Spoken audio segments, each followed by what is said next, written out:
Hola, ¿qué tal? Les doy la bienvenida a este nuevo episodio, este nuevo video de este segmento que llamamos El Rincón de la No Ficción. Ya saben, este espacio en el que vengo a hablarles de pues mis lecturas de no ficción, ¿verdad? Ya lo hemos estado haciendo por bastante tiempo, entonces creo que ya no es algo nuevo. El día de hoy les vengo a hablar de un libro bastante importante, bastante así con peso y prestigio en la filosofía occidental, en la filosofía clásica y por lo tanto en todo el resto de la filosofía occidental, que es la Ética a Nicómaco de Aristóteles. Esta fue mi aproximación a Aristóteles, la primera después de la poética más o menos la leí, pero después de haber ahondado bastante en Platón, pues el paso lógico siguiente era leer pues Aristóteles, ¿verdad? Voy avanzando poco a poco dentro de esta línea del tiempo de la filosofía occidental. Obviamente lo voy mezclando con muchísimas cosas, entonces ven Aristóteles y es como wow, solo va por el comienzo, y sí, solo voy por el comienzo, pero también pues voy metiendo ahí filósofos un poco más recientes, que sus obras no son tan profundas o no tan fuertes, y pues no sé por qué me estoy haciendo bolas con esto. La cosa es que vamos a hablar de la Ética Nicómaco. Como disclaimer, siempre se los digo, ¿verdad? Que yo no soy una fuente de autoridad en estos temas, yo solo soy un lector promedio que le gusta leer no ficción, y en este caso es más fuerte todavía porque la Ética Nicómaco no es un texto que se puede entender fácilmente a la primera.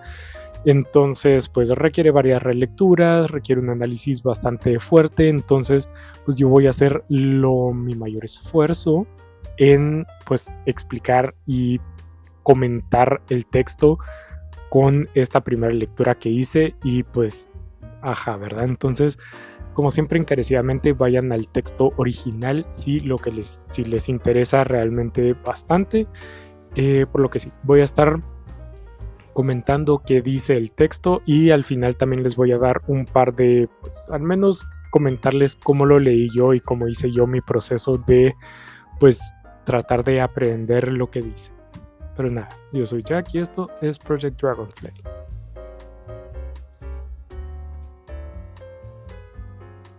Entonces, va a ser un tanto complicado. Como dije, voy a hacer mi mayor esfuerzo por darme a entender y por llegar a tocar los temas principales.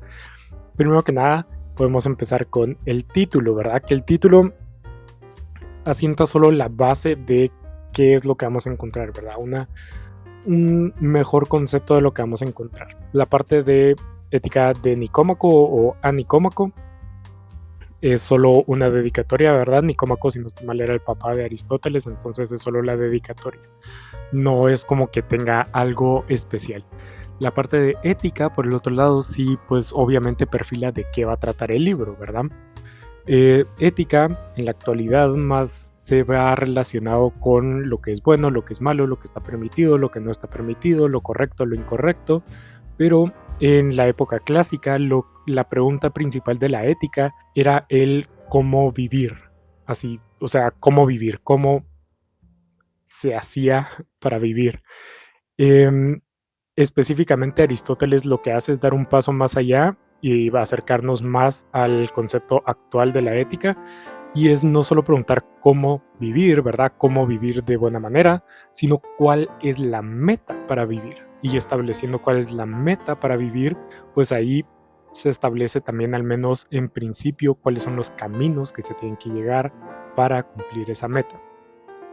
Entonces, en la forma anterior de cómo vivir, pues tenemos a Platón, ¿verdad? Y la forma platónica de constituir una república y ese tipo de cosas. En la Ética Nicómaco, pues nos plantea primero cuál es la meta de vivir y después cómo llegar a tal meta. De las primeras cosas que hace Aristóteles en este libro es básicamente decir que el mundo está lleno de acciones, ¿verdad? De cosas que se mueven, ¿verdad? Cosas que actúan. Obviamente teniendo en cuenta que su planteamiento es cuál es la meta de la vida y cómo llegar a esa meta, pues todo lo que te puede llevar a esa meta son acciones. Esas acciones las subdivide o las jerarquiza Aristóteles de diferentes formas, ¿verdad? Están las acciones que hacemos, pero dice que todas las acciones que hacemos las hacemos por algo más, ¿verdad? ¿Por qué tomo un café en la mañana? Porque quiero estar más despierto. Porque, qué sé yo, salgo a correr, porque quiero estar saludable. Porque estudio, porque quiero conocer, quiero tener un título.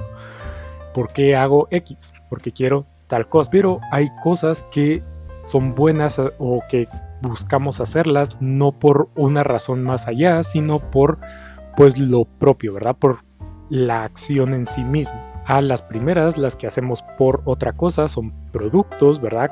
Acciones que realizamos para conseguir una meta, y las que realizamos por sí mismas son actividades. Esas actividades son simplemente cosas que hacemos por la actividad misma, donde usualmente se mete pues las prácticas artísticas, ¿verdad? Escribir, pintar, cantar, hacer música, todo eso se hace prácticamente porque pues se disfruta, ¿verdad? Por la actividad misma. Igual que el deporte, ¿verdad? El deporte se hace porque gusta. Y a esto pues obviamente hay preguntas, ¿verdad? ¿Hacemos el deporte solo porque nos gusta el deporte o podemos hacer el deporte porque nos gusta y porque queremos conseguir algo más? Pero eso se va relacionado a esta jerarquía de las actividades, de las acciones, se ve reflejado también en las metas que plantea Aristóteles para la vida. Es decir, pues podemos tener cosas que hacen que la vida valga la pena, ¿verdad? Ya sea hacer cosas que nos gustan, pasar tiempo con la familia, estudiar no sé qué, conseguir no sé cuánto, pero dice Aristóteles que de la misma forma en la que podemos clasificar las acciones en cuanto a productos y actividades, también podemos categorizar las metas en cuanto a metas que son por otra, es decir, que queremos conseguir para cumplir otra cosa, y metas que pues, son las metas en sí. Y dentro de esta jerarquización, pues aquí si llegamos, lo que tiene doble naturaleza, que las cosas sí pueden tener doble naturaleza, ¿verdad? Podemos querer hacer algo, podemos tener una meta en la vida por la meta misma o por la acción misma, pero también relacionada con que nos llevan a otra meta más. Lo que dice Aristóteles es que sí, o sea, puede haber una doble naturaleza en las acciones y en las metas, pero siempre tenemos que priorizar esas cosas que nos gustan o que queremos aspirar por sí mismas. Es decir, si lo jerarquizamos, estarían hasta arriba las metas que queremos solo por sí mismas y las actividades que queremos solo por sí mismas, luego las que tienen doble naturaleza y hasta abajo las que solo sirven como pues paso para otra más arriba. Y pues, ¿cuál es esa meta que encuentra Aristóteles, ¿verdad? Toda esta parte de establecer las metas es solo la primera parte, ¿verdad? De decir qué aspiramos en la vida, y la segunda es pues obviamente establecer, ¿verdad? ¿Cuál es esa meta? Y Aristóteles plantea que es la felicidad, entre muchas comillas, porque obviamente las traducciones pues tienen sus problemas y los términos que no se corresponden, pero realmente lo que quiere decir Aristóteles es que la meta es vivir bien. Es el concepto que probablemente han escuchado en algún momento, tal vez sí, tal vez no, de la eudaimonia. Y es que la felicidad no traduce realmente el concepto de eudaimonia, porque la felicidad pues es un estado, ¿verdad? Es un sentimiento, es algo pasajero, algo que puede estar y no estar después, mientras que la eudaimonia es algo más amplio, es algo más relacionado a una acción constante. Y pues obviamente llega. Ok, ok, ya establecimos que pues tenemos metas por las cuales queremos vivir para conseguir, ¿verdad? Ya hicimos el trabajo de depuración, o ya hizo Aristóteles el trabajo de depuración, que es de decidir cuál de todas las metas tiene una jerarquía mayor, cuál deseamos por sí misma, que es el bien vivir, ¿verdad? La felicidad, la eudaimonia. Entonces queda el cómo se llega ahí. Y para eso, pues Aristóteles plantea que es a través de la función, pero la función no en cuanto a qué estamos predestinados a hacer, sino cuál es la característica básica de los seres humanos, ¿verdad? Como la función de, qué sé yo, un cantante es cantar, la función de un mecánico es trabajar las cosas de la mecánica. ¿Cuál es la función del ser humano? A través de esa función y de cumplir esa función, pues llegamos a el bien vivir. Y dice Aristóteles que pues obviamente hay muchas cosas que hace el ser humano, pero hay muchas que se comparten con los animales y con los otros seres vivos, ¿verdad? Es decir, vivir por el placer no es una buena vida, no es un buen vivir, porque no es la función del ser humano el vivir con placeres exclusivamente, ojo, sino que esa es una función que también comparten los animales. Los animales también sacian sus pasiones, también sacian sus deseos. Entonces, ¿qué es eso que es exclusivamente humano y que llega a ser la función del humano? Lo que dice Aristóteles que separa el ser humano del resto de animales es pues el alma, ¿verdad? El hecho de que tenemos un alma. Y pues entonces, ok, tenemos un alma, eso nos diferencia de los animales, entonces, ¿qué actividad podemos hacer que tenga que ver con el alma? Que pues eso, sea la función del ser humano. Entonces, la función son actividades del alma. ¿Y qué es una actividad del alma? ¿Cuál es la actividad del alma según Aristóteles? Pues es el razonamiento, es el usar la cabecita. Y aquí, a través de el establecer que la función del ser humano es el razonar, pues tenemos diferentes formas de razonar, ¿verdad? Ya sea el acto en sí de usar la razón, de razonar, y también tenemos la otra parte que es el seguir la razón, ¿verdad? No solo pensarlo, sino que realmente actuar según la razón. Entonces, en esta parte pues empiezan las ciertas complicaciones porque Aristóteles plantea que para vivir bien hay diferentes formas de hacerlo, ¿verdad? Está la vida política y la vida contemplativa, según esta traducción, pero la vida teoría, que es más o menos de conocimiento y ahí van a ver. La cuestión es que la diferencia entre ambos tipos de vida se da a través de la forma de usar el razonamiento, ya sea de razonar directamente o de seguir el razonamiento. Y aquí en el texto pues está un poco en, no desorden, pero no directamente se tratan los dos al mismo tiempo, sino que primero la parte de seguir la razón, que es la que yo ahorita voy a mencionar, y después la de razonar como tal.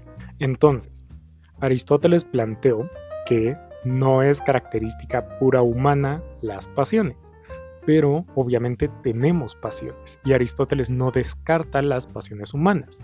Entonces, ¿qué tienen que ver las pasiones con pues, el ser humano y la decisión y el razonar? Pues entra en todo esto de la parte de seguir el razonamiento, ¿verdad? Podemos desear algo y tener la conciencia de desearlo.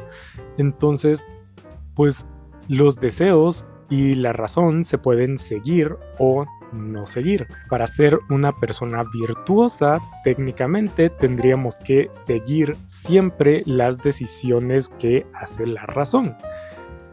Eso se consigue a través de la habituación, ¿verdad? Habituar el cuerpo a siempre seguir los dictámenes de la mente. Dictámenes de la mente que persigue los deseos, ¿verdad?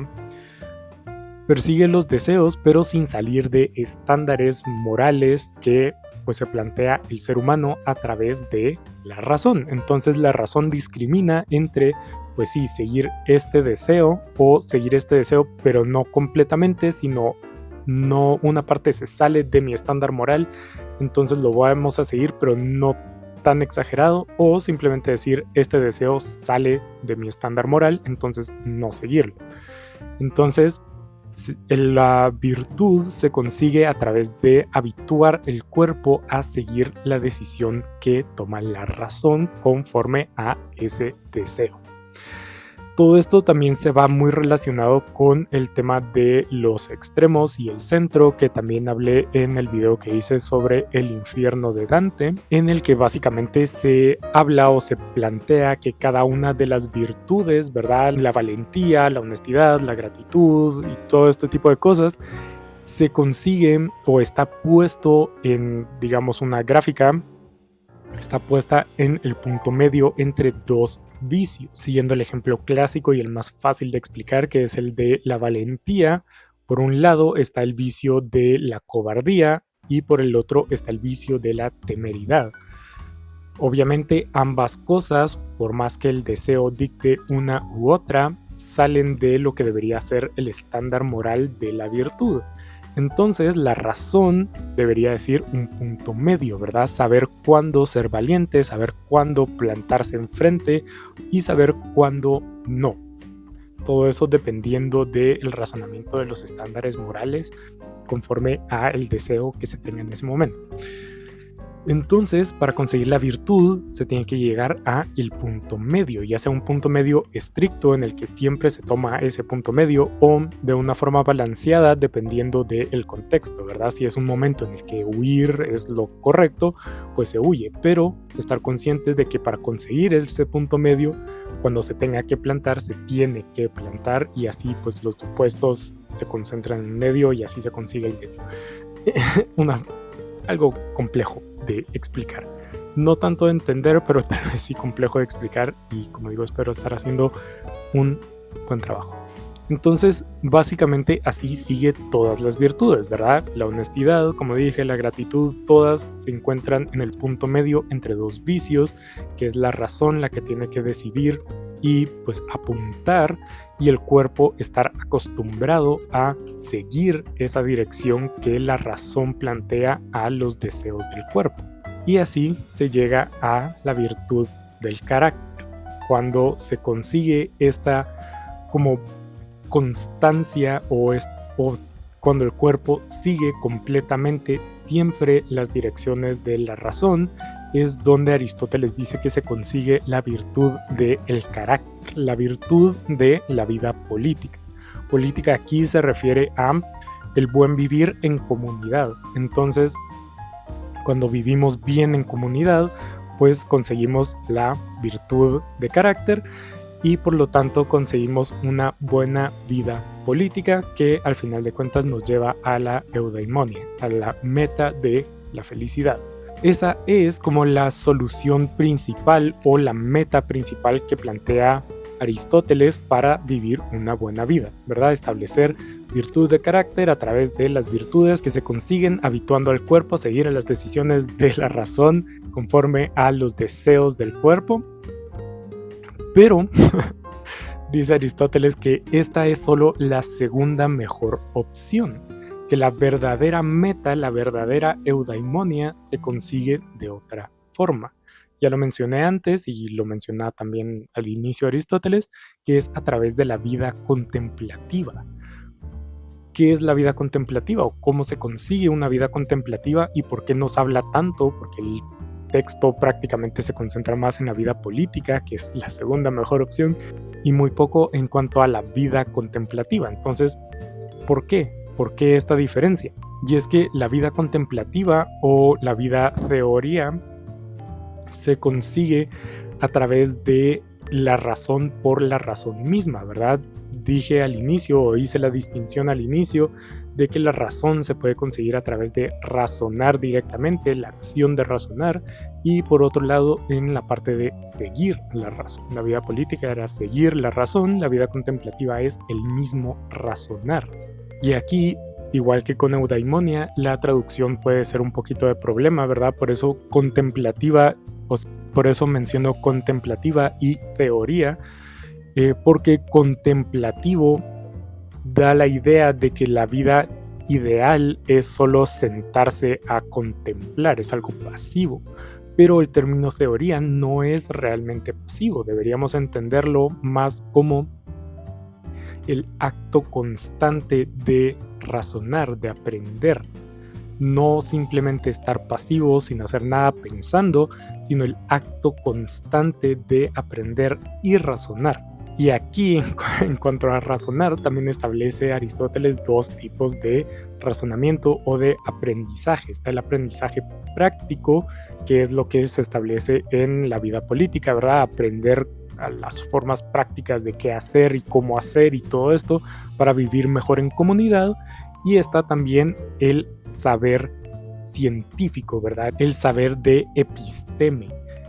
El saber intelectual, que está más enfocado en las cosas estables, eternas de la vida. Entonces, para Aristóteles, la vida ideal, la vida que sería la meta, es más o menos llevar esta vida de teoría, ¿verdad? Este constante conocimiento, este constante razonar de los conocimientos de episteme, ¿verdad? De los conocimientos mayores que no son realmente prácticos, sino que son intangibles, eternos y todo este tipo de cosas. ¿Qué pasa? Pues que este tipo de conocimiento no es realmente, primero que nada, algo único de los seres humanos, y segundo, no es algo que todo ser humano pueda. De hecho, prácticamente ningún ser humano puede. ¿Por qué digo que no es algo puramente del ser humano? Pues porque Aristóteles plantea esto más como una característica de los dioses más que de los humanos. Obviamente eso pues... Pero dice que los dioses no podemos conceptualizarlos realmente como personas o entes que están viviendo una vida política, porque no tiene sentido, ¿verdad? No pueden caber dentro de las virtudes porque simplemente están por sobre la virtud, ¿verdad? ¿Cómo puede ser un dios valeroso si no puede sentir miedo? O sea, iba a decir físicamente, pero eso no es el concepto, pero su ser no le permite sentir miedo, y si la valentía está entre el miedo y la temeridad, si no siente miedo, entonces ¿cómo puede ser valiente, verdad? Los dioses están por encima de estas virtudes. Por lo que dice Aristóteles que la vida contemplativa es algo puramente divino, o no puramente, pero principalmente divino, porque lo son los dioses los que contemplan la vida de esta forma, los que se pueden dedicar o los que se dedican a el constante razonamiento y el constante aprendizaje de todas estas cosas, del saber científico episteme. Entonces, como no es algo puramente humano, dice Aristóteles que, pues sí, obviamente no va a ser, o sea, no es nuestra función, ¿verdad? Regresando al principio, la definición de función es la característica propia de esa especie. Nosotros no, o sea, la vida contemplativa no es la función del ser humano porque se comparte con los dioses. Y, o sea, como es una acción divina, también es muy compleja esa parte, porque está fuera de nuestras capacidades, es como, o sea, tiene lógica, pero no sé cómo explicarlo ahorita, perdón. La cosa es que, pues entonces está una contradicción, ¿verdad? ¿Cómo puede ser la meta principal el vivir una vida contemplativa si no es nuestra función, cuando Aristóteles dijo que la eudaimonia se consigue a través de cumplir nuestra función de manera excelente? Pues Aristóteles dice, es que, pues sí, o sea, sí es contradictorio, pero deberíamos tratar de serlo, porque hace una diferencia que no es solo qué es lo bueno, siendo lo bueno nuestra función, sino que sería lo mejor. Entonces, en esa distinción establece que sí, tal vez no es nuestra función el llevar una vida contemplativa, pero sería lo mejor llevar una vida contemplativa, que es, como digo, un poco una de todo filosófico, pero sería lo mejor vivir una vida contemplativa, pero teniendo en cuenta que no realmente se puede, pues deberíamos aspirar a llevar una vida buena, ¿verdad? Una vida según nuestra función, llegar a la eudaimonia.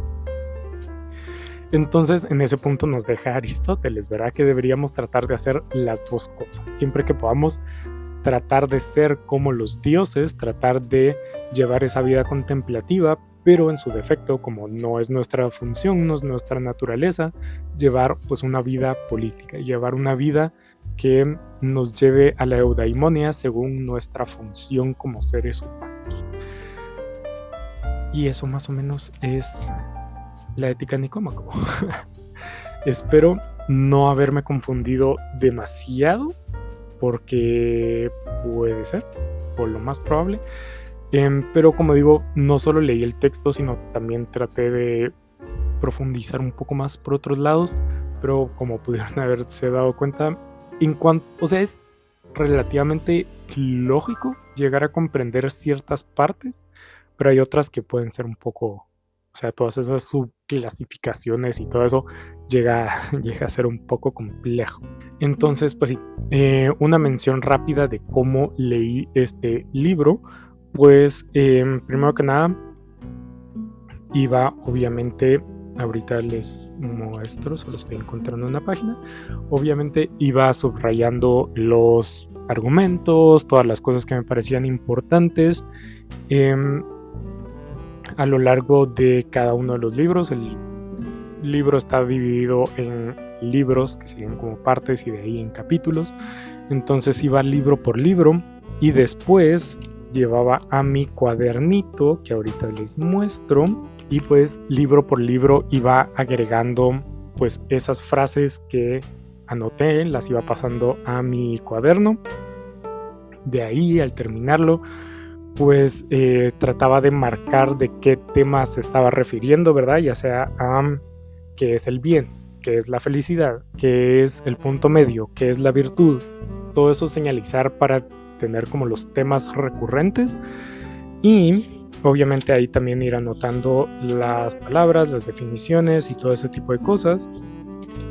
También anotar qué me daba duda o qué ponía yo en contradicción, es decir, en qué no estaba yo de acuerdo. Y después, luego de básicamente hacer toda esa selección y hacer ese orden, regresaba a mi libro y hacía un breve resumen del capítulo en el post-it. Y ahí está. Entonces, pues ese fue más o menos el método que usé. No es nada fuera del otro, no es nada fuera de este mundo, no es nada radical, loco, una técnica maravillosa de estudio. Es solo algo que intenté, es la primera vez que intento acercarme a un texto de no ficción de esta forma, pero igual lo quería compartir solo para, pues, si tienen ustedes consejos de cómo leer o qué técnicas usar de anotación para aprender más los textos, pues se los agradecería abajo en los comentarios. Si ustedes están buscando, pues aquí hay uno que usé yo y pues ahí está. Fue más de prueba que de otra cosa, pero nada. Eso fue la Ética Nicómaco, espero haberme dado a entender. Aristóteles tiene otros libros que me interesan bastante, principalmente los que están relacionados a la ontología, que es la rama de la filosofía que más me gusta, pero no sé cuándo lo voy a leer. Pero bueno, esto fue todo por hoy, espero que no lo haya hecho muy mal. Déjenme abajo en los comentarios qué se me pasó, porque fijo se me pasó algo, que pude haber comentado, en qué pude haber profundizado. Déjenmelo todo abajo, coméntenme, qué sé yo, lo que quieran. Pero nada, síganme en mis redes sociales, Instagram, Goodreads, para estar siempre pendientes de lo que leo cuando termine otro libro de no ficción, para ver cuáles van a ser los próximos episodios. Este es el último video de El Rincón de la No Ficción por este 2023. En 2024 ya tengo varios libros acumulados a los que tengo que hacerles video, pero nada, ya. Siempre, como siempre, déjenme abajo en los comentarios recomendaciones de qué cambiar, qué modificar, cómo hacer en cuanto al formato de este apartado específico del canal. Pero bueno, nos vemos en la siguiente.